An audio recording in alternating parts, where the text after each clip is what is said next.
नमस्कार, प्रणाम, हर हर महादेव। हम हैं प्रियंका देवी कुशवाहा और हमारे यूट्यूब चैनल प्रियंका भक्ति गीत टटा में रउआ सभी के स्वागत बढ़ुए। तो रउआ सभी के बीच में बहुत प्यारा सा बहुत सुंदर सा देवी भजन पचरा गीत हम लेके आ गए बनी। गीत के पूरा जरूर सुनम जाए, वीडियो के लाइक शेयर जरूर करब जाए। अभी तक ले चैनल के सब्सक्राइब नहीं किया कैले तो चैनल के भी सब्सक्राइब जरूर कर ले जा। कमेंट बॉक्स में लिख के भेजम जा जय माता दी। गीत के कहाँ से सुना तनी जा, हमारे गीत कैसा लागल है तो चलिए रउआ सभी के हम गीत के सुनावत तनी। गलिया के गलिया मैया घूमेला सोनरवा हो की के रेली है ना। गलिया की गलिया मैया घूमेला सोनरवा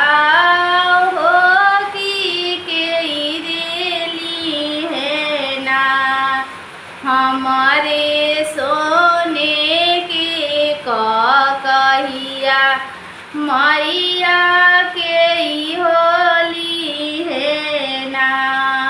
हमारो सोने के कहिया हो की के रेली है ना।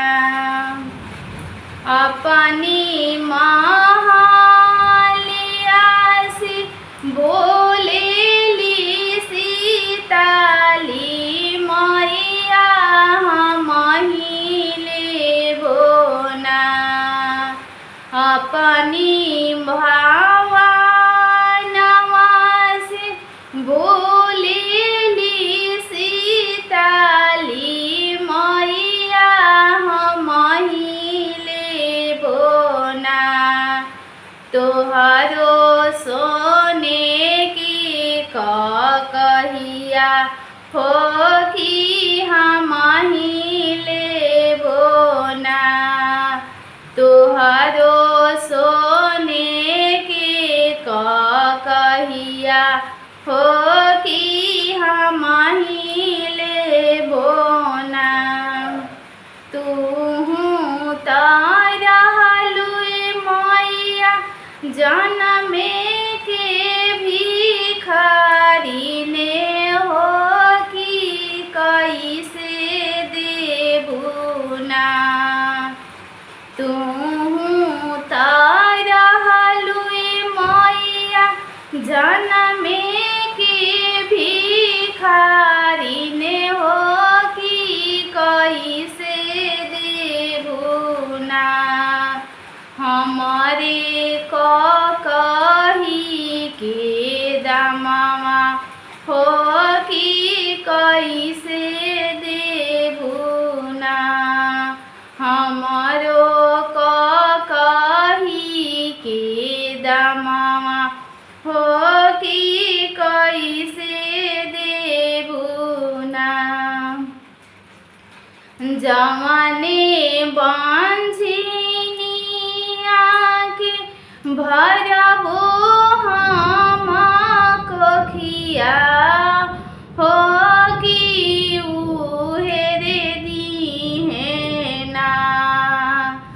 जवाने बांझनिया के देबो हमें बालकवा हो कि उहे रे दीहे ना। तोहरो कही के दामामा हो कि उहे रे दीहे ना। तोहरो कही के दामामा हो कि उहे रे दीहे ना। जवाने सेवा खावा के देबो हमारे नौकरिया हो कि उहे रे दीहे ना।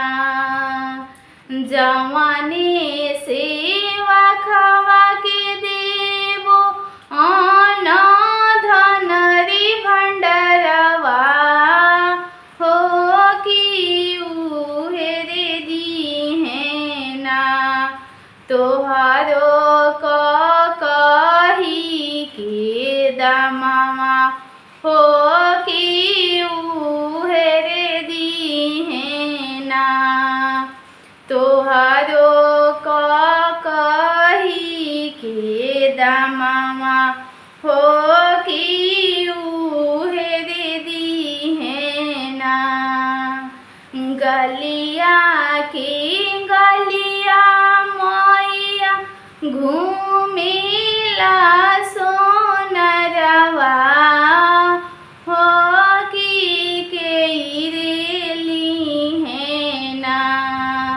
हमरो सोने की कहिया हो कि केरेली है ना। हमरो सोने की कहिया हो कि केरे